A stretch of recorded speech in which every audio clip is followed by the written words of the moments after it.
최근 미국의 트럼프 대통령은 한국이 주한미군 분담금을 13조 원으로 대폭 인상하지 않는다면 주한미군을 즉시 철수하는 것과 더불어 추가적인 관세의 인상, 그리고 한국의 반도체에 대한 100% 관세 인상 제재까지 가하겠다며 거의 협박 수준으로 한국을 압박하고 있습니다. 그런데 이에 대해 한국의 이재명 정부가 내놓은 특단의 조치가 트럼프 대통령을 완전히 경악시켰고 한국이 갑질을 당하던 상황은 완전히 급반전되어 오히려 한국이 미국으로부터 막대한 이익을 얻어오는 뜻밖의 상황이 펼쳐졌다고 하는데요. 그리고 이러한 한국의 대응에 전 세계는 한국에 대한 이례적인 찬사와 러브콜을 보내오는 상황이라고 합니다. 그렇다면 도대체 한국이 트럼프의 협박에 대해 어떻게 대응했길래 전 세계가 깜짝 놀랐던 것일까요? 안녕하세요. 저는 미 국방부의 동아시아 전략 분석 부서에서 근무하고 있는 콜린스라고 합니다. 최근까지만 해도 제 주된 임무는 그저 단조로운 서류 작업이었습니다. 그리고 그날도 또 다른 별일 없는 날이 될 줄 알았어요. 하지만 동료 마이클이 외마디 비명소리를 지르기 시작하면서부터 제 평범했던 일상은 완전히 뒤바뀌게 되었죠. 지금 당장 백악관으로 가자. 긴급회의가 소집되었고 이건 비상 상황이야. 그리고 그렇게 영문도 모른 채 끌려가게 된 회의실에서 저는 완전히 경악을 할 수밖에 없었습니다. 바로 도널드 트럼프 대통령이 직접 회의에 참석했기 때문입니다. 거기에 각종 고위급 거물 관료들은 덤이었어요. 한국이 미국의 보호를 원한다면 매년 미국에 13조 원을 더 지불해야 할 것입니다. 만약 그들이 그렇게 하지 않는다면 우리는 미군을 한국에서 완전히 철수시킬 수밖에 없어요. 잠시 동안 그의 말을 잘못 들었다고 생각했습니다. 13조 원을 추가한다고요? 제가 직접 계산해 보았습니다. 현재 한미 방위비 분담 특별협정은 약 1조 4천억 원에 달합니다. 관대함의 정의를 확장해도 GDP로 측정했을 때 한국은 이미 독일이나 일본보다 더 많은 금액을 지불하고 있는 셈이었죠. 하지만 13조 원이라뇨? 그것은 거의 10배나 많았습니다. 믿을 수 없다는 생각에 귀가 윙윙거렸습니다. 브리핑룸에 있던 한 기자는 믿기지 않는다는 듯 목소리를 떨며 손을 들었어요. 대통령님, 분명히 말씀드리자면 정말 13조 원을 말씀하시는 건가요? 네. 트럼프가 거의 기뻐하며 대답했습니다. 한국은 세계에서 가장 부유한 나라 중 하나입니다. 왜 미국이 그런 부자 국가들을 무료로 방어해야 하죠? 그 문구는 저를 뺨처럼 때렸습니다. 공짜로요? 그건 부정확했을 뿐만 아니라 모욕적이었습니다. 한국은 이미 기지, 토지, 인프라, 안보 등 미군을 주둔시키기 위해 막대한 비용을 부담하고 있었습니다. 그들의 공헌은 꾸준하고 신뢰할 수 있으며 많은 경우 다른 어떤 미국 동맹국보다 조용히 관대했습니다. 하지만 대통령이라는 사람이 한국을 무임승차국으로 모함하고 있다뇨. 하지만 트럼프는 끝나지 않았습니다. 그는 더욱 충격적인 말을 해오기 시작했거든요. 숫자에 대해 이야기해 봅시다. 나토 회원국들은 동맹 지침에 따라 평균 GDP의 2%를 국방비로 지출합니다. 폴란드는 2.6%, 발트의 연안 국가들도 2% 이상입니다. 심지어 독일도 마침내 2%대를 넘었죠. 그런데 한국이요? 그는 극적인 효과를 위해 잠시 멈춰서 침묵을 더욱 날카롭게 만들었습니다. 거의 자국의 생존을 미국에 전적으로 의존하고 있습니다. 28,500명의 미군이 자국에 주둔하는 동안 보호를 누리면서도 그들은 어떤 것도 미국에 제공하지 않으려고 하고 있어요. 이건 명백한 거짓말이었습니다. 한국은 트럼프가 나열한 국가들보다 훨씬 많은 금액을 국방력에 투자하고 있고 그건 주한미군을 위해서도 마찬가지였거든요. 하지만 트럼프는 이 사실을 알고도 거짓말을 하고 있는 건지 아예 반박의 기회조차 주지 않고 말을 계속해서 이어나갔습니다. 지리를 보세요. 1,000만 명의 도시인 서울은 비무장지대에서 50km도 채 떨어지지 않은 곳에 있습니다. 수천 개의 북한군 포탄이 사정권 안에 있어요. 미군이 철수하면 대한민국은 72시간 안에 함락될 것입니다. 제 말을 기억하세요. 한국과 북한과의 전력차는 그리 중요하지 않습니다. 50km의 거리라면 선제 공격을 하는 쪽이 무조건 승리를 거머쥔다는 소리와 다름이 없거든요. 북한의 군인 100만 명, 산 아래 구비된 비밀터널, 북한의 상당량의 화학무기 비축량을 좀 보세요. 미국의 해구산에 전적으로 의존하고 있는 한국이 어떻게 북한의 선제 공격을 막아낼 수가 있겠습니까? 미국이 없으면 한국은 끝입니다. 그렇게 트럼프가 충격적인 주장을 마치자마자 미국 뉴스룸은 이러한 역대급의 소식을 전하기 시작했습니다. 하지만 그들은 트럼프의 편이 아니었어요. 아니, 어느 누구의 편도 아니었죠. 그저 팩트만을 나열할 뿐이었습니다. CNN의 헤드라인은 비명을 질렀습니다. 가장 관대한 동맹국, 한국. 그들은 알고 보면 한국이 주한미군 비용 기여도가 독일과 일본보다 훨씬 더 높다는 객관적인 차트까지 제시했습니다. 뉴욕타임즈는 지난 10년간 총 60억 달러가 넘는 한국의 지불 내역을 보도했어요. 워싱턴 포스트는 한 걸음 더 나아가 베트남, 이라크, 아프가니스탄에 군대를 파견하는 충성스러운 동맹국으로서의 한국의 역사를 이야기했습니다. 다른 국가들은 이러한 미국의 요청을 전부 거절할 때 오직 한국만큼은 세계 평화를 위해 상당한 기여를 한 국가였습니다.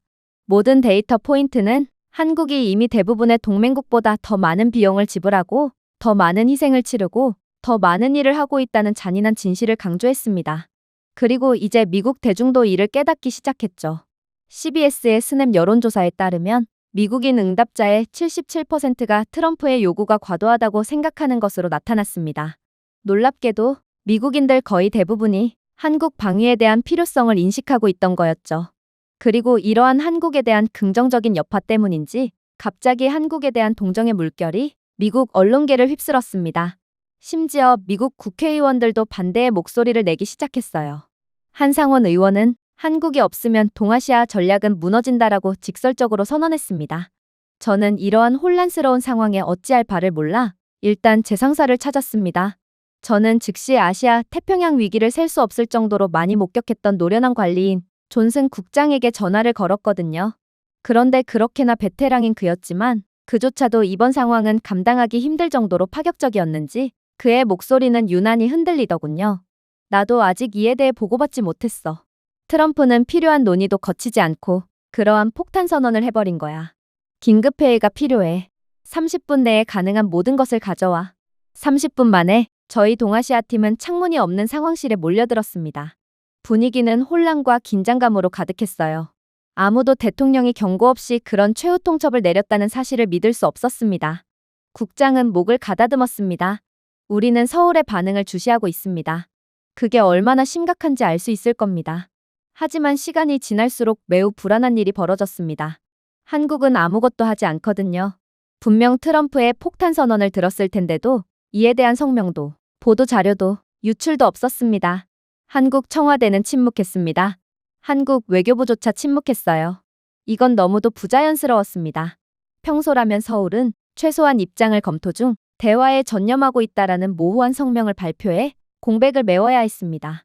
하지만 이번에는 달랐어요. 한국은 상대가 시계 아래에서 땀을 흘리는 동안 보드를 만지기를 거부하는 체스 고수처럼 침묵만을 유지했거든요. 다음 날에도 침묵은 여전히 남아 있었습니다. 그리고 그 효과는 매우 불안했죠. 워싱턴에는 항의의 폭풍보다 소음이 없는 것이 더 무서웠습니다. 저는 혼잣말로 중얼거렸습니다. 도대체 한국이 무슨 계획을 세우고 있는 걸까요? 제 옆에 앉은 마이클이 쓴웃음을 짓더군요. 그건 한국만 알겠지. 어쩌면 한국은 최근에 정권이 바뀌어서 아직 체계가 잡히지 않았을지도 몰라. 그리고 그게 아니라면 어쩌면 한국은 우리 모두의 예상을 뛰어넘는 충격적인 발표를 하기 위해 때를 기다리고 있을지도 모르지. 미국의 백악관, 국방부 등 주요 부처들은 전부 혼란에 빠졌습니다. 이들은 트럼프의 무모한 요구 때문에 경악했던 게 아니었습니다. 바로 한국의 침묵 때문이었어요. 폭풍이 오기 전 숨을 참는 산처럼 의도적이고 절제된 고요함이었죠. 한국은 침묵은 약점이 아니라는 것을 말해주고 있었습니다. 그것은 계산이었습니다. 또 힘이었죠. 그리고 미국 백악관은 그들이 마침내 연설을 선택했을 때 어떤 일이 일어날지 두려워하기 시작했습니다. 다음 날 아침, 저는 평소보다 일찍 회의실에 도착했습니다. 잠 못 이루는 밤에 눈은 충혈되었지만 정신만큼은 그 어느 때보다 날카로웠죠. 13조 원을 더 지불하지 않는다면 군대를 철수하겠다는 트럼프의 말에 대한 기억은 여전히 머릿속에 총성처럼 울려 퍼졌습니다. 24시간이 넘게 지났지만 서울은 아직 응답하지 않았습니다. 그리고 이러한 한국의 이례적 반응에 공포에 질린 합동참모본부는 밤새 작성한 긴급평가서를 발표해 오더군요.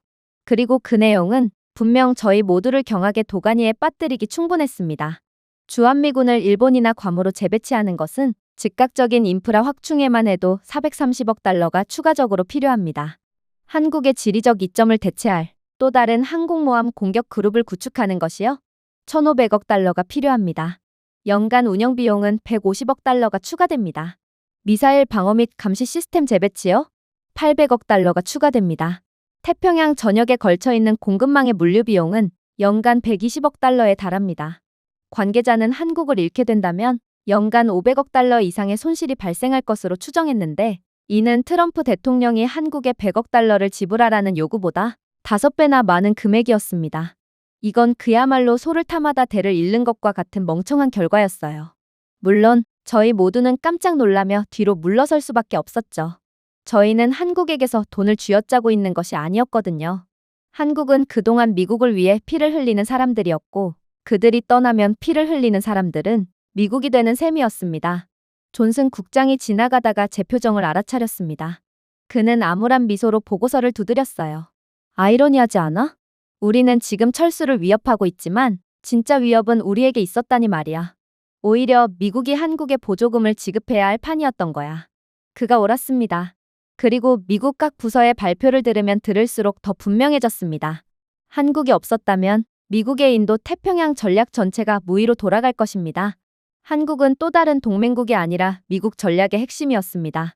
한국을 꺼내면 전체 구조가 무너지는 셈이었어요. 국방물류청에서 또 다른 보고서를 작성했습니다. 한국의 항만 인프라를 조명한 것이죠.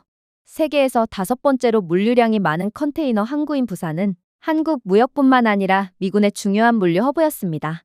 아시아로 향하는 모든 미군 화물의 거의 30%가 한국이 건설, 유지 보수, 보조금을 지급한 시설을 통과했습니다.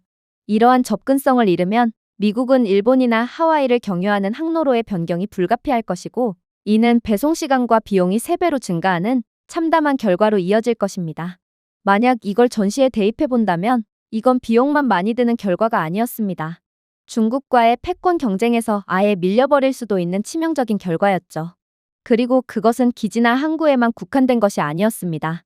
한국은 미국의 군 산업단지의 기술적 중추였습니다. 미 산업정책처의 또 다른 기밀 발표에 따르면 전 세계 디램과 낸드 플래시 메모리의 70% 이상이 삼성과 SK 하이닉스라는 2개의 한국 기업에서 생산되었습니다. 이들이 없다면 미국의 전투기, 미사일 시스템, 심지어 핵 지휘 네트워크도 멈출 것입니다. 한국의 공급이 단 한 번만 중단되면 실리콘밸리뿐만 아니라 펜타곤 자체도 마비될 수 있습니다. 그만큼 미국은 한국에 엄청나게 의존을 하고 있던 상황이었죠. 한국이 미국에 의존을 하는 게 아니라 말입니다. 심지어 산업정책처 관계자는 이렇게 추정했습니다. 한국 반도체 공급이 감소하면 미국 경제와 국방 준비 태세에 연간 최대 1200억 달러의 피해가 발생할 수 있습니다. 저는 그 대사를 읽다가 얼어붙었습니다. 과장이 아니었어요. 사실이었죠. 대만은 중국의 강압에 너무 취약했습니다. 일본은 반도체 규모가 그리 크지 않아요. 어쩔 수 없죠. 일본의 반도체 산업은 한국에 의해 완전히 집어삼켜졌기에 이젠 반도체 시장에 일본의 자리는 없어져 버린 지 오래거든요. 미국은 물론 부유하지만 더 이상 한국이 마스터한 첨단 EUV 리소그래피 라인을 따라잡지는 못하고 있습니다. 즉, 전 세계에서 오직 한국만이 미국의 첨단 산업을 유지할 수 있는 공급망을 유지하고 있고, 이러한 역량과 회복력을 모두 갖추고 있던 셈이었어요.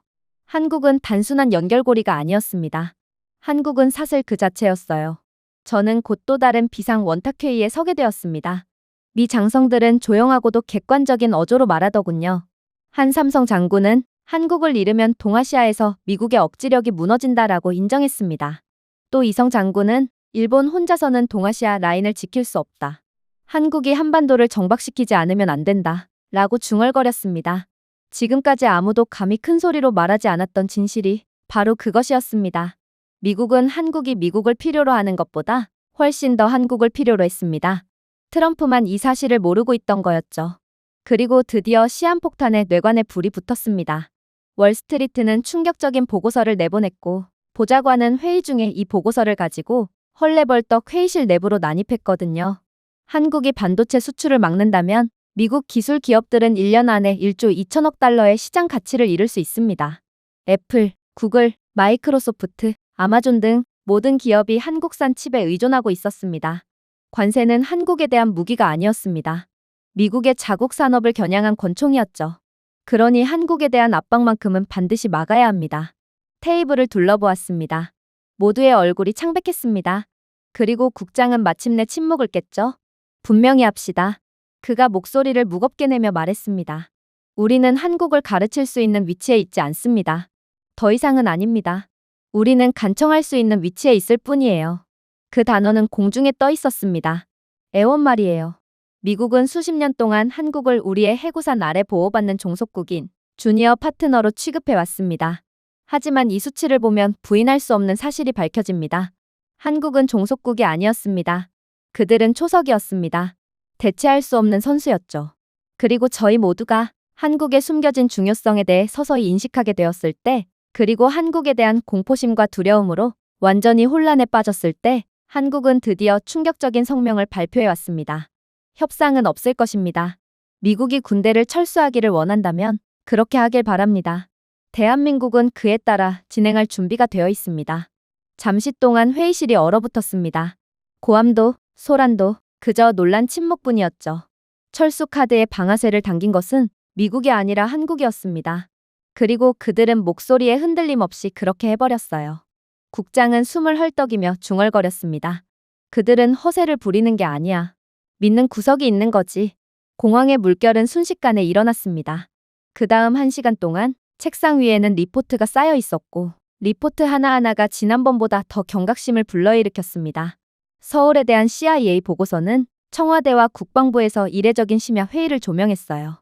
분석가들은 한국이 미국의 철수에 대비한 비상계획을 마무리하고 있다고 발표했습니다. 한국은 정말로 당황하기는커녕 트럼프의 미친 척에 완전히 준비가 된 것 같았어요. 같은 날 저녁, 저는 CIA의 서울 방송국으로부터 기밀 보고서를 받았습니다. 페이지를 스캔하는 동안 손이 뭉클해졌습니다. 한국은 조용히 세계 3위 무기 수출국이 되어 이미 프랑스와 같은 거대 국가를 제치고 러시아의 수치에 근접했습니다. 이건 정말 충격적인 결과였죠. 수십 년 동안 워싱턴은 미국의 방위 산업이야말로 독보적이라고 생각해왔습니다.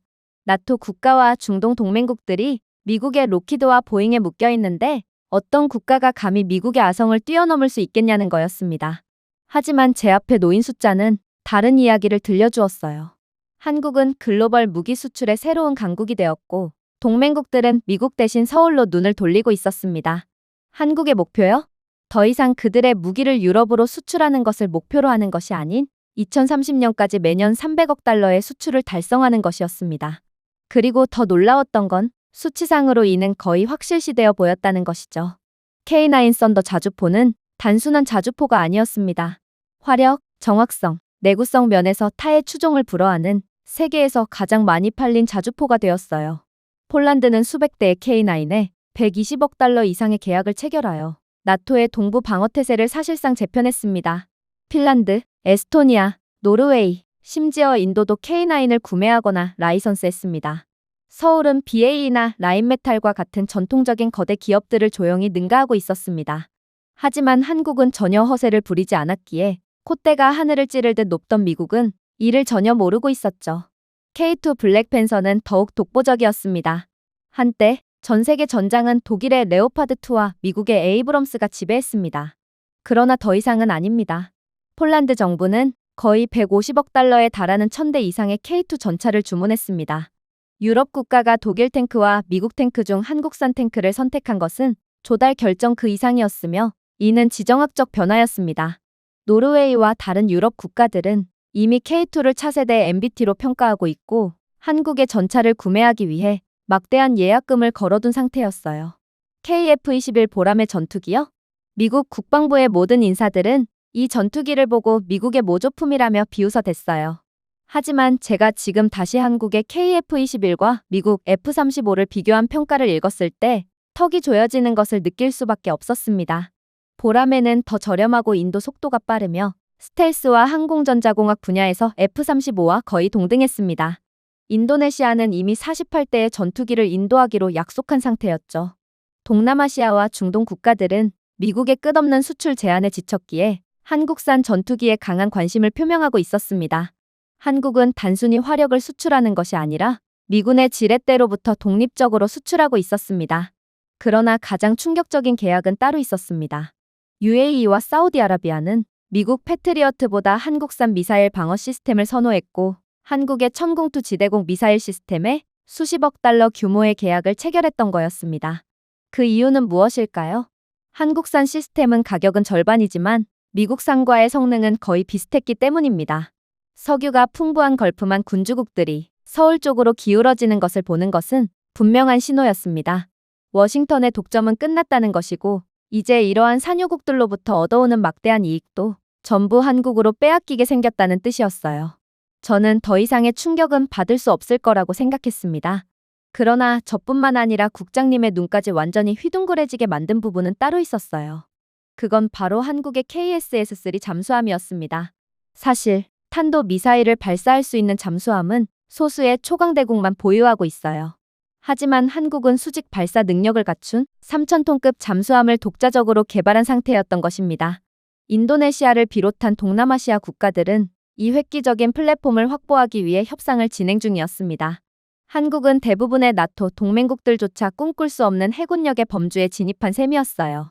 한국은 더 이상 육군력에 몰빵한 기형적인 군대가 아닌 육해공을 아우르는 육각형의 국가로 거듭나게 된 것입니다.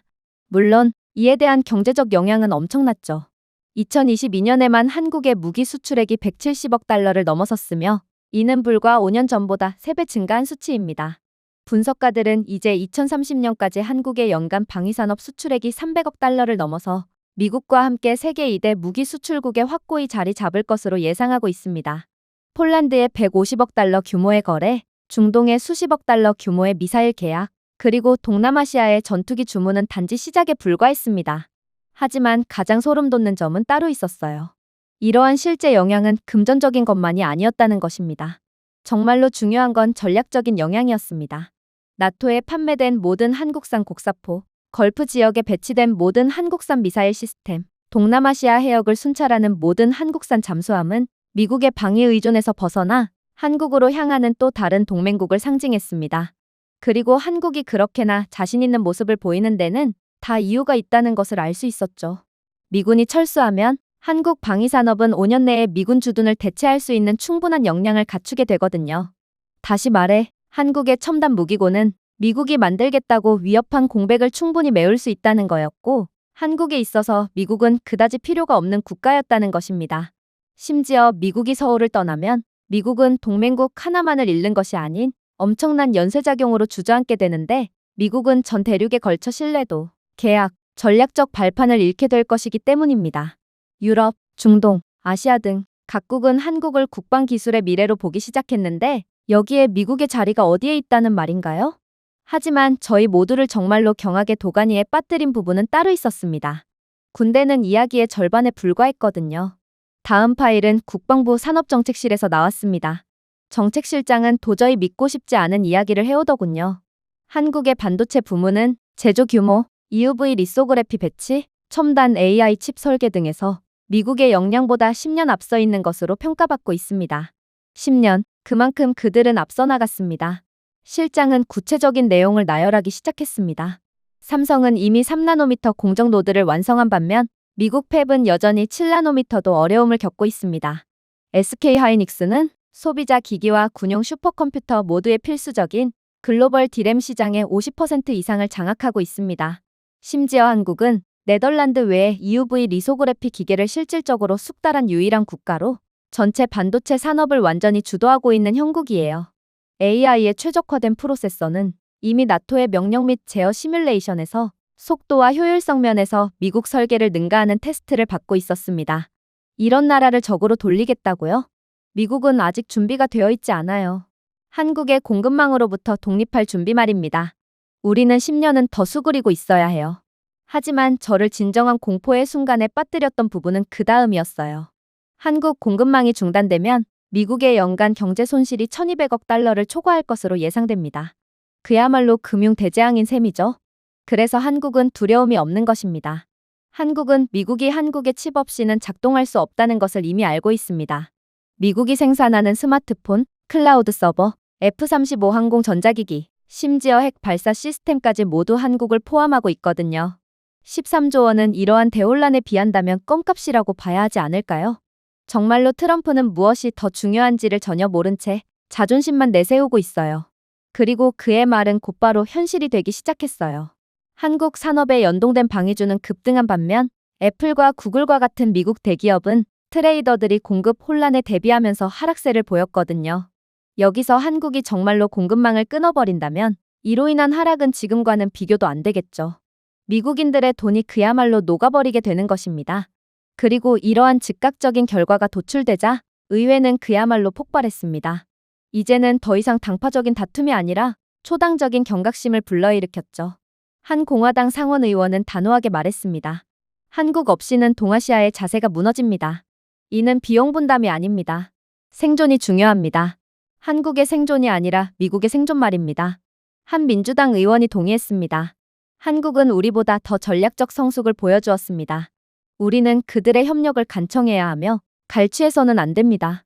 그리고 충격적인 정보는 계속 쌓였습니다. 하와이에서 태평양 지구 사령부의 평가는 그날 오후에 도착했습니다. 한국 기지의 손실은 미국의 전방 억지력을 60% 감소시키고 대응 시간을 72시간 증가시키며 연간 운영 비용을 520억 달러 증가시킵니다. 그것은 선전이 아니었습니다. 그것은 미국 장성들이 머리를 맞대고 도출한 수학이었습니다. 저는 회의실 내부의 즉각적인 변화를 느낄 수 있었습니다. 불과 며칠 전만 해도 국방부 관리들은 한국의 침묵을 약점으로 일축했어요. 하지만 이제 모두가 그 침묵은 곧 지배력이라는 것을 깨달았죠. 그날 밤 워싱턴 포스트는 날카로운 헤드라인을 장식했습니다. 미국은 한국을 잃을 여유가 없다. 그리고 한국은 그것을 알고 있다. 핵심은 누구도 한국을 대체할 수 없다는 거였습니다. 평화헌법의 제약을 받은 일본도 아닙니다. 대만도 영원히 중국의 총에 맞설 수 없게 됩니다. 방위 산업이 분열되고 더디게 진행되던 유럽도 마찬가지입니다. 자유세계로 닻을 내릴 수 있는 최전선의 지리, 산업력, 첨단 기술이 독특하게 어우러진 나라는 한국뿐이었습니다. 저는 고개를 저으며 씁쓸하게 웃을 뿐이었습니다. 우리는 관세와 군대 위협이 한국에 겁을 줄 수 있을 거라고 생각했어. 하지만 한국으로 하여금 두려움을 느낄 수 있게 하는 방법이란 아예 존재하지 않고 있었어. 진실은 굴욕적이었지만 부인할 수 없는 사실이었습니다. 지렛대를 가진 것은 미국이 아니었어요. 하지만 저는 오판하고 있었습니다. 제 좌절감은 지금 극에 달하고 있고 이것보다 나쁜 상황이 펼쳐지는 건 말이 안 된다고 생각했어요. 그러나 반지하 밑에는 지하실, 그리고 깊은 구덩이가 존재하는 법이었습니다. 트럼프는 곧 모두의 예상을 뒤엎은 충격적인 발표를 시작했고 미국 전역을 경악의 도가니에 빠뜨리고 말았거든요. 저는 워싱턴에서 무모한 정치적 움직임을 꽤 많이 보았지만 이것과 비교할 수 있는 것은 아무것도 없었습니다. 트럼프가 한국산 반도체에 100% 관세를 부과한다고 발표했기 때문입니다. 그가 그러한 발언을 함과 동시에 웨스트 윙의 공기는 누군가 수류탄에서 핀을 뽑아 카펫 위에 던진 것처럼 느껴졌습니다. 처음에는 관료들이 모든 것이 허황되기를 기도할 때 내는 긴장된 웃음소리가 있었습니다. 하지만 이건 꿈이 아니었고 지금 미국에 닥쳐있는 현실이었죠. 1시간 만에 제 스마트폰은 크리스마스 트리처럼 불이 켜졌습니다. 애플의 로비스트는 거의 도배를 하다시피 메시지를 보냈습니다. 정신 나갔나요? 한국이 없으면 아이폰도 없습니다. 구글의 정책 책임자가 직접 전화를 걸어 수신기에 거의 침을 뱉었습니다. 당신은 숫자도 모르나요? 지금 이 지경이 되도록 뭐 하고 있었습니까? 삼성과 SK하이닉스는 전 세계 디램의 70% 이상과 낸드 플래시의 거의 50%를 생산합니다. 이건 구글 입장에서는 공급업체를 잃는 것이 아니라 디지털 경제를 중단하는 것을 말하는 것입니다. 저는 숫자를 너무 잘 알고 있었습니다. 미국의 모든 클라우드 서버, 모든 스마트폰, 모든 노트북, 심지어 군사 위성까지 한국 칩으로 작동했습니다. 한국은 공급자가 아니었습니다. 한국은 현대 디지털 세계의 등뼈였습니다. 저녁이 되자 실리콘밸리는 사이버 공격을 받은 것처럼 보였습니다.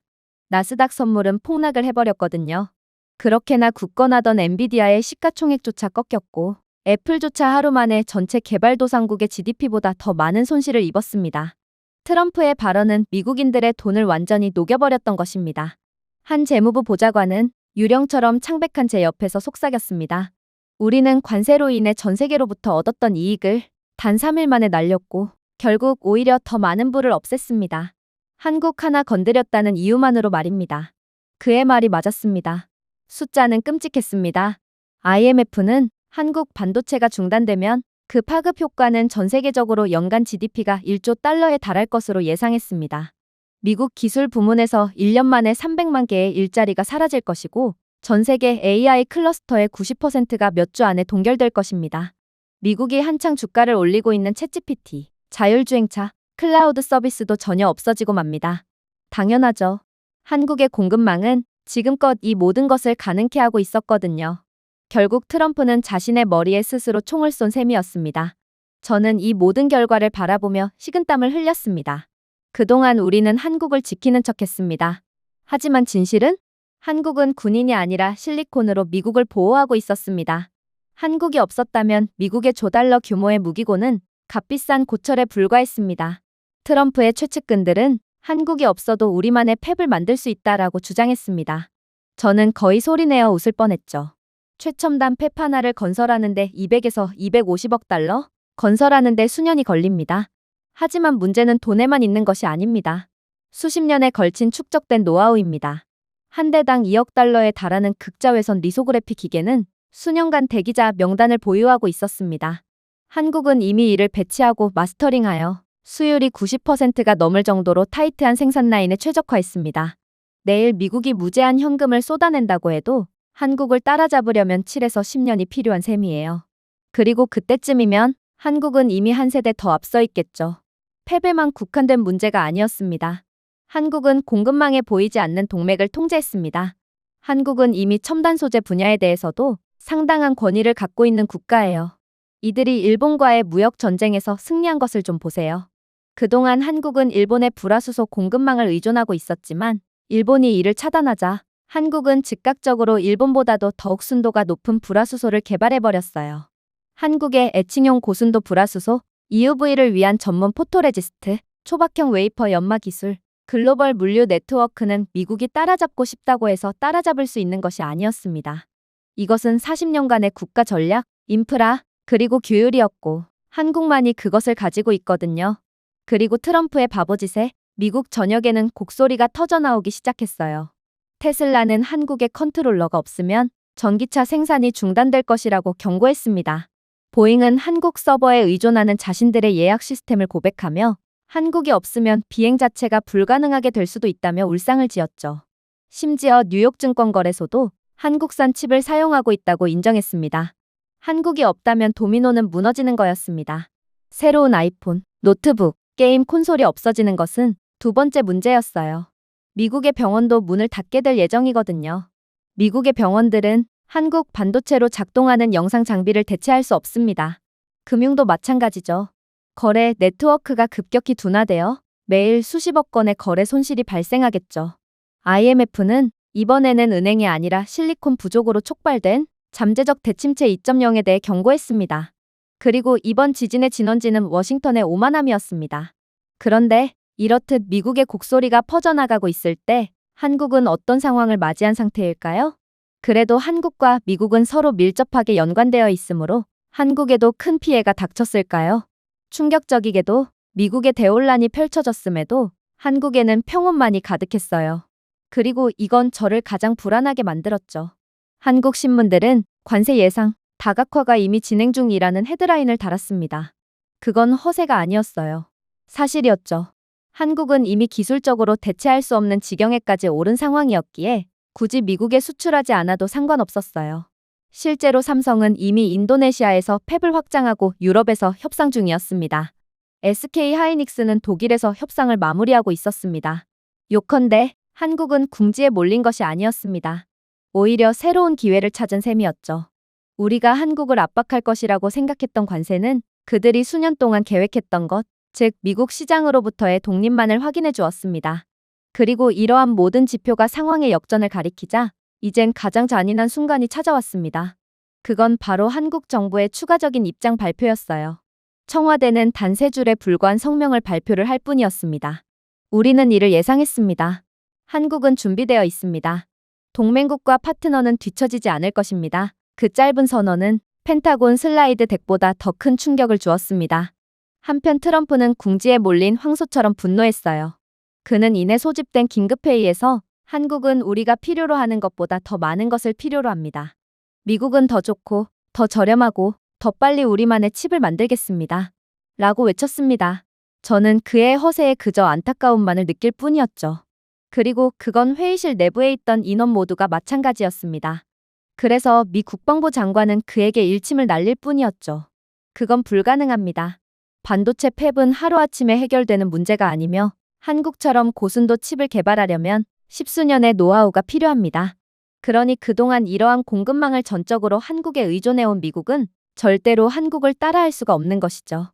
현재 미국의 첨단 무기 시스템의 40% 이상이 한국산 디램이나 낸드칩에 직접 의존하고 있습니다. 이들이 없으면 미사일 유도 패키지가 성능이 저하되고 스텔스 항공기 항공 전자 장치가 결함을 일으키며 전장 AI가 완전히 무너질 수 있습니다.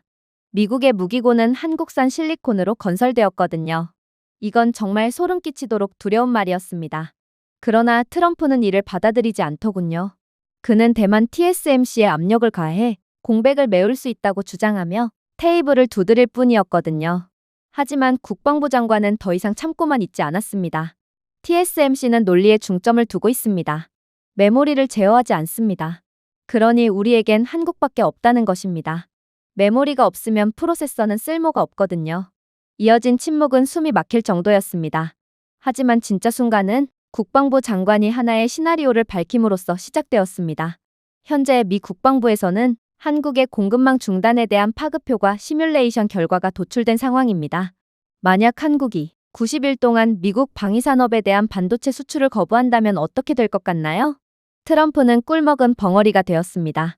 그리고 국방부 장관은 그럼 그렇지라는 표정을 지으며 다시금 말을 이어나갔어요. 대답은 동아시아에서 미국의 작전 준비 태세가 40% 이하로 떨어져 사실상 중국의 아시아 태평양 지역을 넘겨줄 거라는 것입니다. 이 말은 미국의 패권은 이제 중국으로 넘겨주게 되고 미국은 패권국으로서 얻어오던 막대한 이익들을 전부 내려놓게 된다는 것이죠. 한국 없이는 아시아에서 큰 전쟁을 치를 수 없습니다. 아직도 모르시겠나요? 트럼프 대통령은 무척이나 자존심이 상했는지 얼굴이 홍당무가 될 뿐이었습니다. 그는 이제야 이해한 모양이었어요. 미국은 더 이상 세계에서 없어서는 안 될 국가가 아니었습니다. 그러나 한국은 그랬습니다. 한국만큼은 세계에서 없어서는 안 될 국가였죠. 그런데 그때 경악을 금치 못할 상황이 펼쳐지기 시작했어요. 갑자기 국방부 차관이 잔뜩 긴장된 모습으로 회의실 내부로 난입하더니 이내 트럼프의 면전 앞에 충격적인 자료를 들이밀었거든요. 지금 이러고 있을 때가 아닙니다. 이걸 좀 보세요. 그는 해저지도 사진을 내밀었어요. 파란 선들이 태평양을 가로질러 한국과 일본을 가로지르는 좁은 깔때기로 모여들었습니다. 그리고 그는 얼빠진 표정을 짓고 있는 모두에게 큰 소리로 외치기 시작했죠. 보세요. 전 세계 인터넷 트래픽의 4분의 1 이상이 한국이 통제하는 해저 케이블 노드를 통과합니다. 한국의 협력이 없다면 미국의 금융 및 국방 데이터 경로를 변경하는 데 수년이 걸리고 수백억 원이 소요되며 전송 속도가 최대 60%까지 단축될 것입니다. 이게 무엇을 뜻하는지는 여기 있는 모두가 잘 알 테죠? 대통령님, 주한미군 철수 정책은 미국의 실밖에 없는 정책이에요.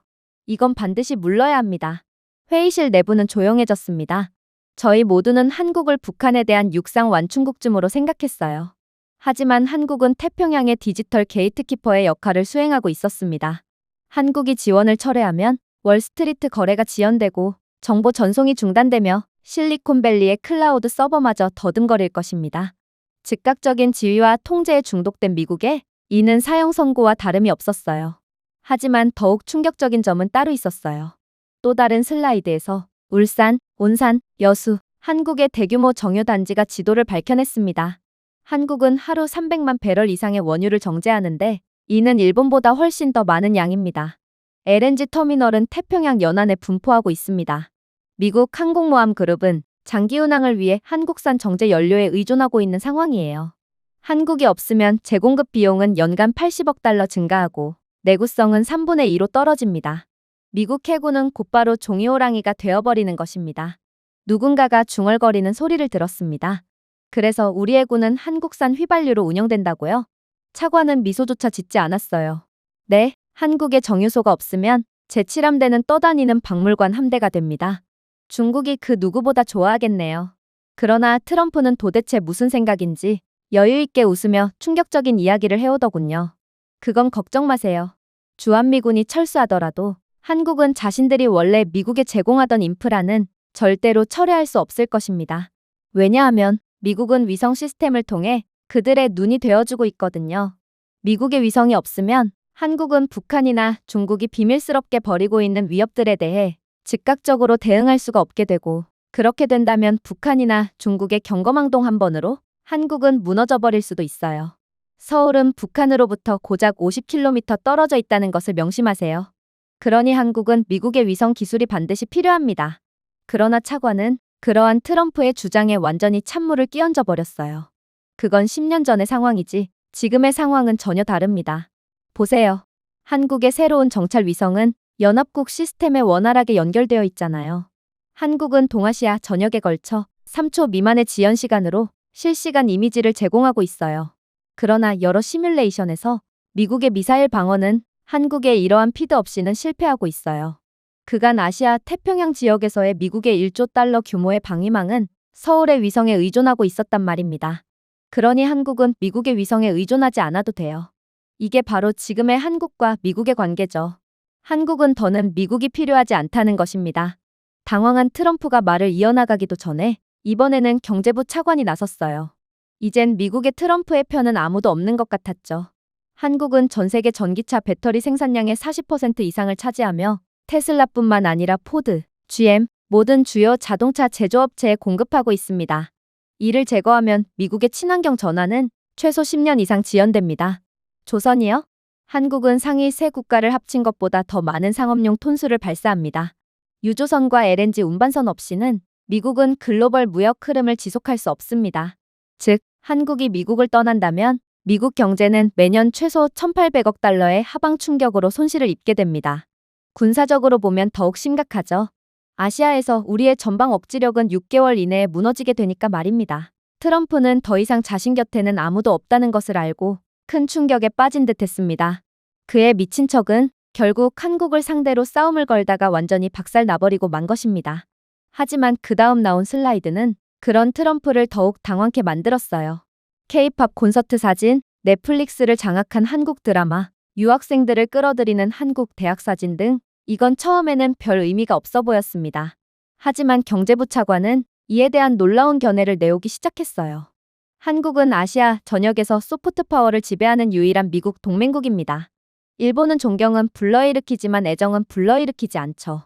미국은 두려움은 불러일으키지만 신뢰는 주지 않습니다. 한국은 열망을 불러일으킵니다.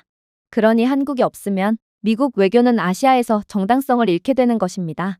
심지어 동맹국들도 미국이 여전히 미래를 대표하는지에 대해 의문을 제기하기 시작하겠죠.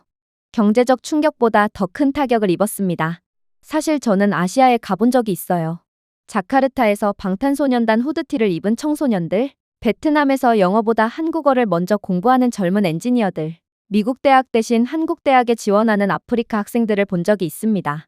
문화뿐만이 아니었어요. 내러티브 파워였고 서울에는 그런 힘이 있었습니다.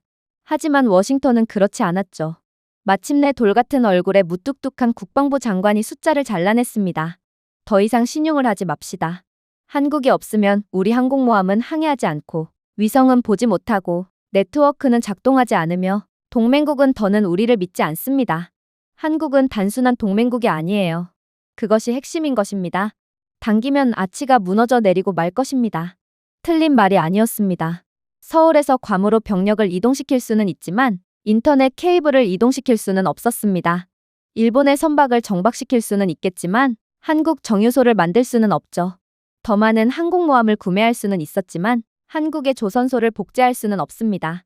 할리우드의 영화가 넘쳐날 수도 있었지만 이제 한국 문화가 아시아의 전 세계의 상상력을 정의하고 있다는 사실을 지울 수 없었습니다. 하지만 트럼프는 한국의 중요성은 공감하는 바이지만 여기서 물러서면 자신의 정치 생명은 여기서 끝이라고 생각했는지 또다시 미친 척을 하기 시작했어요. 그는 굴욕을 극복하기 위해 글로벌 리스트를 비난하고 한국산을 구매하는 유럽 구매자에 대한 2차 제재를 가하겠다며 위협하기 시작했습니다. 그리고 그의 이러한 신경질적이고 감정적인 정책에 고문들조차도 트럼프를 옹호하는 것을 중단할 뿐이었어요. 하지만 미국의 굴욕만은 더욱 깊어졌습니다. 트럼프가 아무리 유럽을 위협한다고 해도 이젠 한국에 패배한 미국을 무서워하는 국가는 없었거든요. 한국무역부는 독일, 프랑스, 인도와 새로운 반도체 공급 계약을 체결한 수치를 발표했는데 모두 관세 부과 후 48시간 이내에 체결된 거래였습니다. 그야말로 기술적으로 뛰어난 한국이 고를 수 있는 선택지는 너무나도 무궁무진했던 거고 전 세계가 미국 대신 한국에 붙어야 할 때임을 인지한 것입니다. 유럽조차도 주권이 태극기를 달고 있다는 것을 인지했고 미국은 그저 죽음의 소용돌이 속에 빠져 있을 뿐이었어요. 정말로 이제는 전 세계가 한국을 향해 방향을 틀었습니다. 신문은 단순히 사건을 보도하는 것이 아니라 한국에 대해 노래하고 있었습니다. BBC의 일면에는 이렇게 적혀 있었어요. 작은 거인이 우뚝 서 있다. 프랑스의 르몽드는 워싱턴이 아닌 곳에 돈을 지불하라는 기사를 내보냈는데 이건 딱 봐도 미국에 반대하는 입장을 표명하는 거였어요. 냉소적으로 유명한 독일 언론에서도 한국을 21세기에 가장 신뢰할 수 있는 파트너라고 불렀습니다. 그리고 그 이유는 분명했습니다. 전 세계는 한국의 산업에만 깊은 인상을 받은 것이 아니었기 때문입니다. 그들은 한국이 미국의 괴롭힘에 저항하고 살아남았다는 상상할 수 없는 일을 해냈기 때문에 경외감을 느꼈습니다. 아니, 살아남은 것보다 더 많은 것, 즉, 전 세계는 한국은 번영하고 있다는 것을 깨달았습니다. 이러한 한국의 용기와 존엄성은 모든 방위 계약이나 반도체 거래를 합친 것보다 더 큰 가치가 있었습니다. 미국이 더 이상 주장할 수 없는 방식으로 한국을 신뢰할 수 있게 만들었죠. 그리고 드디어 한국에 대한 첫 번째 요청이 시작되었습니다. 계약은 유럽으로부터 왔어요. 러시아의 그늘 아래 여전히 떨고 있는 폴란드는 한국과의 방위 계약을 몇 배로 늘렸거든요. 폴란드 국방부는 이미 체결한 기록적인 계약에 더해 150억 달러 규모의 K2 전차, K9 호위함, FA-250 전투기 패키지를 추가로 확정했습니다. 폴란드 국방부 장관은 브뤼셀에서 한국이 미국을 상대로 거절하고도 가만히 서 있을 수 있다면 분명히 그들의 무기는 모스크바에 맞설 수 있다라고 말했습니다. 이미 유럽으로 유입된 K2 전차와 K9 자주포는 단순한 장비가 아니라 폴란드가 독립을 실현한 파트너와 동맹을 맺고 있다는 증거였던 것입니다. 한편 독일은 한국의 수소연료 기술에 주목했습니다. 베를린은 러시아 가스에 대한 의존도를 낮추기를 원했고 한국 기업들은 차세대 전해조와 연료 전지를 제공하고 있었습니다. 결국 2030년까지 베를린은 90테라와트시에 가까운 수소 수입 수요를 예상했고 한국은 이제 기술력과 운송 능력을 모두 갖춘 유일한 신뢰할 수 있는 민주적 파트너로 부상했습니다. 하지만 가장 강력한 계약은 따로 있었어요. 그건 바로 중동의 석유 재벌 국가들이었습니다. UAE는 이미 한국과 200억 달러가 넘는 규모의 바라카 원자력 프로젝트를 2배로 늘렸고 사우디아라비아는 미국 패트리어트 포대가 흔들리는 것을 지켜본 후 한국 미사일 방어 시스템에 대해 은밀하게 문의했습니다. 석유 수입이 넘쳐나지만 다변화가 절실한 걸프 국가들에게 한국은 기술적으로 선진국이면서도 지정학적으로 독립적인 파트너라는 중독성 있는 존재였습니다. 사우디 관리들은 한국이 미국에 대한 회복력을 가지고 있다는 것을 보고 이 나라는 결코 주니어 파트너가 아닌 전 세계 모두에게 영향을 끼칠 수 있는 강력한 국가라고 중얼거렸습니다. 서구의 이중잣대로 인해 완전히 지친 지역에서 한국의 도전은 아랍인들이 분노 없이 존경할 만한 드문 아시아 파트너가 되었던 거였죠. 특히나 한 아랍에미리트 기업가는 아부다비에서 열린 콘퍼런스에서 이렇게 털어놓았다고 했습니다. 한국은 중동 국가들이 꿈꾸던 일을 해냈습니다.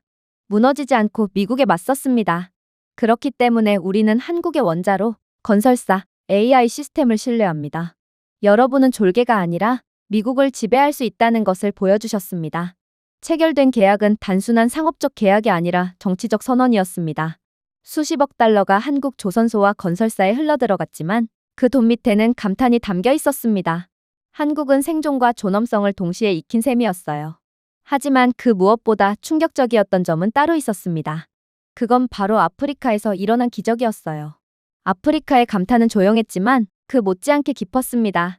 케냐, 나이지리아, 에티오피아의 지도자들은 한국의 과거, 즉 한국이 많은 아프리카 국가들보다 얼마나 가난하고 전쟁으로 고통받고 절망적이었는지 공개적으로 지적했습니다.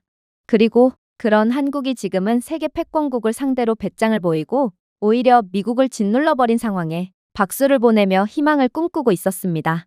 그래서 아프리카 연합경제위원회는 한국 통신 대기업들이 서방 국가들이 절대로 제공하지 않은 보안 보증을 제공한 덕분에 서구 기업들에 비해 예상되는 5G 출시 비용을 30에서 40% 절감할 수 있다는 연구 결과를 발표했습니다. 아프리카가 한국을 선택한 덕분에 사하라 사막 이남 아프리카의 인터넷 보급률은 2030년까지 4배로 증가할 것으로 예상되었고 갑자기 수많은 아프리카 국가들이 한국 모델을 원했습니다. 하지만 통신뿐만이 아니었습니다. 케냐 관리들은 서울이 빈곤에서 번영으로 변화하는 것을 로드맵으로 꼽았는데 이는 강대국 괴롭힘으로부터의 독립이 가능하다는 증거였습니다. 수탈의 역사가 이어져 온 아프리카 국가들에는 꿈만 같은 달콤한 희망이었죠. 가나의 한 대표는 한국은 워싱턴에 저항하고 번영했습니다. 라고 말했습니다. 서울이 다른 방법이 있다는 것을 보여주었는데 왜 우리가 워싱턴에 고개를 숙여야 할까요? 물론 한국이 이에 대해 반응하는 방법은 전 세계를 다시금 감탄시키기도 했죠. 한국 통신사들이 아프리카 시장에 진출한 것은 이들을 착취하기 위한 목적이 아니라 한국이 무엇을 더욱 달성할 수 있는지 증명하기 위한 것이었는데 이들은 아프리카를 착취하려는 서구 국가들 및 중국과는 달리 현지 사정에 알맞은 플랜을 제공하며 이들을 도왔거든요. 나이로비에 구축될 예정인 저렴한 5G 인프라는 단순히 더 빠른 인터넷에 그치지 않고 희망에 관한 것이었습니다. 아프리카 국가들은 빠른 속도의 통신 인프라 대신 다소 느리더라도 안정적이고 전방위적인 인프라가 필요하거든요. 그런데 한국이 이를 저렴한 가격에 가능하게 해준 것입니다. 그리고 케냐 대통령은 유엔에서 공식적으로 선언했습니다. 미국이 말할 때는 우리를 가르치려 합니다. 그러나 한국은 우리가 무엇이 될 수 있는지를 보여줍니다. 그게 바로 차이점이었습니다. 한국은 희망을 보여주거든요. 그러나 한국을 가장 원했던 존재는 따로 있었어요. 동남아시아에서는 한국의 영웅담의 효과가 거의 전기에 가까웠거든요. 베트남, 인도네시아, 필리핀과 같은 국가들은 중국의 영향력과 미국의 요구 사이에서 끊임없이 압박을 당하던 상태였고, 그래서 그동안 한국을 찾기 어려운 제3의 길로 여겼습니다. 하지만 강대국을 모두 무시하고 살아남아 번영한 나라가 바로 여기에 있었습니다. 결국 동남아 국가들은 한국을 선택하면 더 이상 중국의 노예로 남거나 미국의 수탈지로 남을 필요가 없다는 것을 알고 한국에 자신들의 마지막 남은 희망을 전부 걸기 시작했습니다. 인도네시아는 한국과 위성 공동 프로그램, 방위협력, 해군 현대화를 위한 80억 달러 규모의 패키지를 체결했어요. 베트남은 한국의 최첨단 선박을 미국 가격의 극히 일부에 인도할 수 있다는 점을 이유로 한국산 호위함을 주문했습니다. 이는 상징적인 거래가 아니라 제국 사이에 갇힌 동남아 국가들의 생명줄이었습니다. 아세안 정상회의에서 싱가포르 외교부 장관은 우리는 미국 무기를 사고 중국 투자를 유치하는데 두 경우 모두 갇혀있는 느낌이 듭니다. 특히나 중국은 호시탐탐 동남아를 경제적으로 종속하고 노예로 만들려고 하죠. 하지만 한국 무기를 사면 자유로워집니다. 한국은 착취가 아닌 공생을 꾀하거든요 라며 한국과의 교류를 계속해서 늘려가겠다는 입장을 밝히더군요. 한국은 세계의 희망의 등불로 떠올라 전 세계 모든 자본을 빨아들일 일만 남은 것입니다. 하지만 한국 입장에서 가장 많은 이익을 보게 될 부분은 따로 있었습니다. 그건 바로 미래 성장 가능성이 가장 높은 라틴 아메리카였어요. 브라질, 칠레, 멕시코와 같은 나라들은 한국이 미국에 반발하는 것을 지켜보았습니다. 그들에게 이것은 단순한 비즈니스가 아니라 개인적인 일이었습니다. 이들은 수십 년 동안 관세와 제재로 괴롭힘을 당하고 정치적 동조를 강요받으며 미국의 그늘에서 살아왔습니다. 일부는 중국의 일대일로의 희생자가 되어 노예국가로 전락하고 말았죠. 그러나 한국의 도전, 그리고 오히려 미국을 압박하는 입장이 된 상황은 라틴 아메리카 국가들의 환상이 현실이 된 셈이었습니다. 브라질 에너지부는 전기차 배터리 분야에서 한국의 세계시장 점유율이 60% 이상이라는 점을 강조하며 전기차 확장을 뒷받침할 계약을 확보했습니다. 이미 리튬이 풍부한 칠레는 정제 및 가공에 관해 한국과의 대규모 파트너십을 모색했다고 밝혔습니다. 칠레는 이미 미국과 대규모 리튬 거래를 이어오던 국가라는 것을 고려해 본다면 미국은 한국을 압박하다가 결국 천연자원 공급망조차 전부 한국에 빼앗기며 큰 위기를 맞이하게 된 셈이었습니다. 심지어 역사적으로 미국의 영향력에 얽매여 있던 콜롬비아도 한국 대기업과 새로운 교통 및 인프라 계약을 체결했습니다. 이제 라틴 아메리카 국가들에서 한국의 전기버스와 한국의 효율적인 AI 교통관제 시스템을 볼 일도 얼마 남지 않은 것이죠. 워싱턴에 있는 제 책상에서 본 한국의 패턴은 부인할 수 없었습니다. 한국은 단순히 존경받는 것이 아니라 그 도전이 신뢰의 프리미엄을 만들어냈기 때문에 계속해서 선택되었습니다. 이번 싸움은 반도체, 탱크, 수소 연료 전지에만 국한된 것이 아니었던 셈이죠.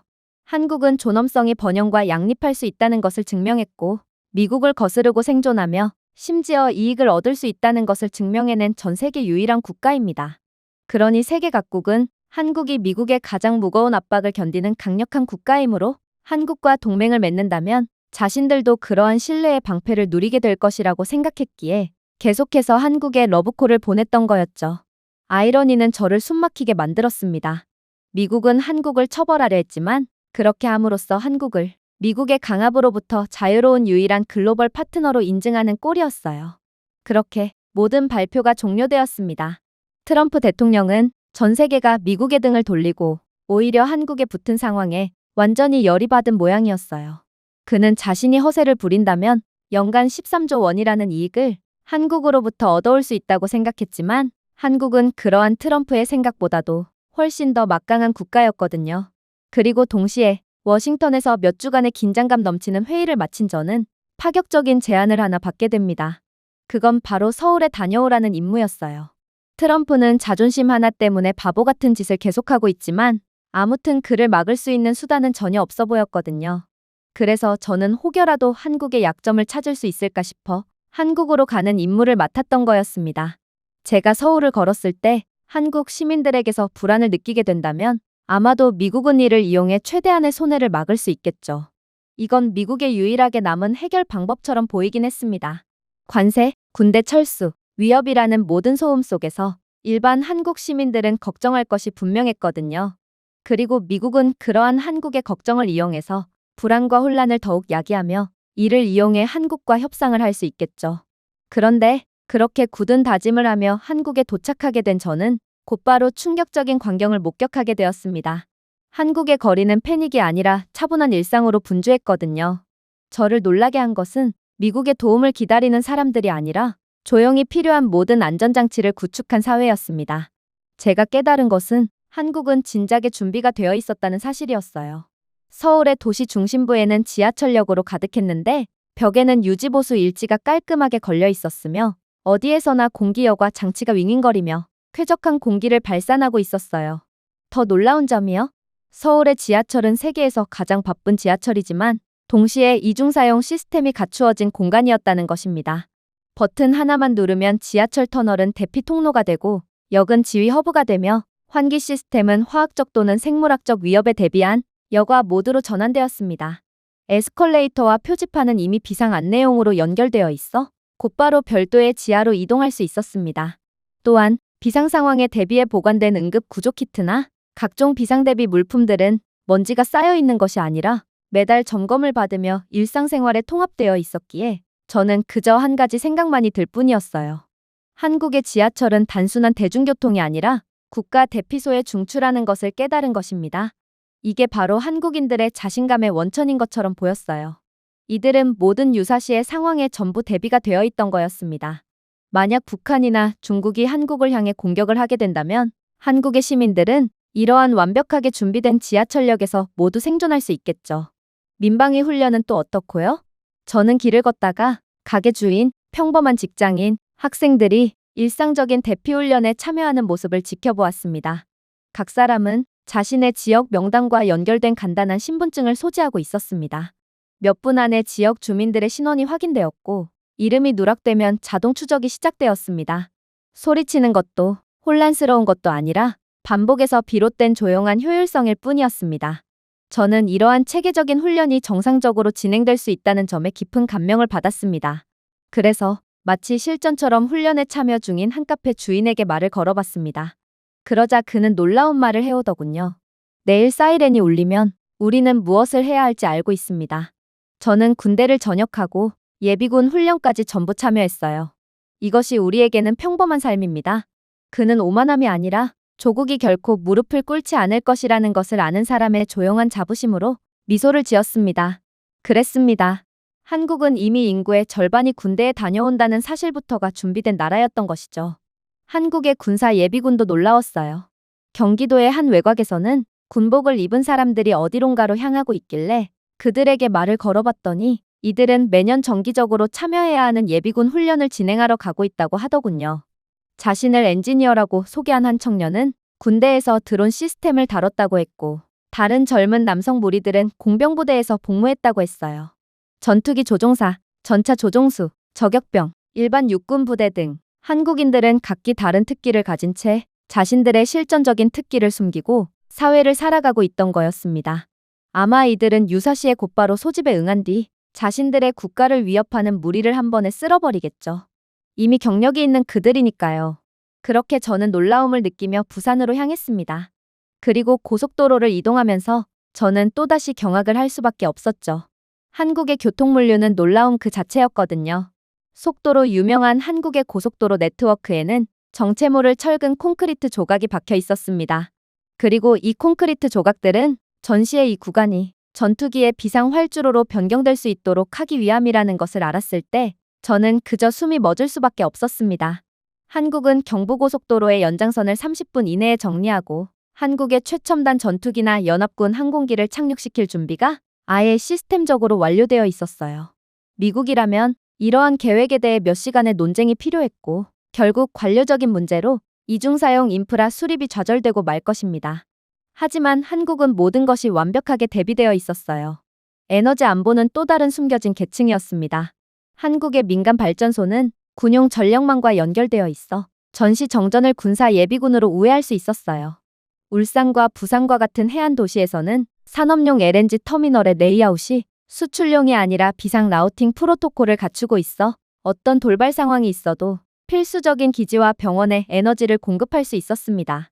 하지만 가장 충격적이었던 점은 따로 있었어요. 한국에는 식품 유통도 전시에 최적화되어 있었기 때문입니다. 한국의 편의점 인프라는 전 세계 최고라고 해도 과언이 아닌데 전국적으로 4만 개가 넘는 한국의 유비쿼터스 편의점은 단순한 사업체가 아니었습니다. 이들은 각각 민방위 공급망에 매핑된 상태였거든요. 냉장실은 의료용으로 용도를 변경하고 재고를 실시간으로 추적하여 긴급 배급을 할 수 있었습니다. 저는 편의점의 한 매장에서 김밥과 탄산음료 판매가 정부 명령에 따라 표준 배급으로 10분 만에 전환하는 조용한 훈련을 보았습니다. 그리고 이러한 한국의 철저함에 두려움마저 느끼고 말았죠. 하지만 역시나 가장 놀라운 부분은 따로 있었어요. 그건 기술 자체가 아니라 전환의 속도였습니다. 한국의 시스템은 경제, 교통, 전력, 디지털 백본이 하나의 기계에서 기어처럼 동기화되어 순식간에 회전하도록 설계되었습니다. 미국에서는 동원에 대해 끝없이 이야기합니다.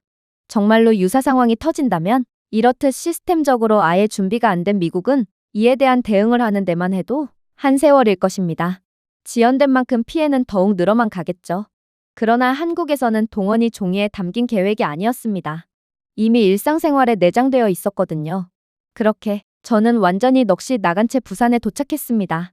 그리고 부산에서 유럽으로 향하는 화물선에 방산물자가 실려있는 부두를 둘러보았습니다.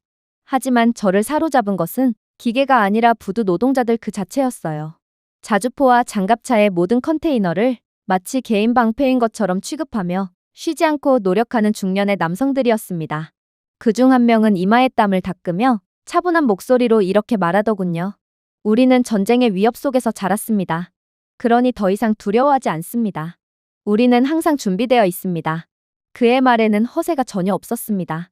이게 바로 한국이라는 국가가 늘 허세를 부리지 않고 오히려 겸손하게 행동하는 이유였어요. 이들은 이미 준비가 된 자신이 있는 국가기에 괜히 강한 척을 할 필요가 없었던 거였죠.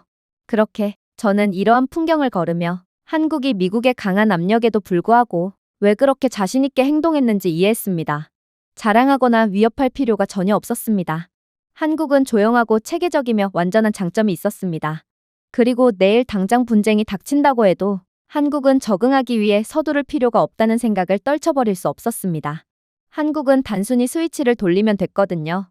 그렇게 저는 한국은 단점이 전혀 없는 국가이므로 트럼프를 잡아가두는 한이 있더라도 절대로 한국을 건들며 안 된다는 보고서를 작성한 채 다시 미국으로 돌아갈 뿐이었습니다. 제가 준비해온 내용은 여기까지입니다.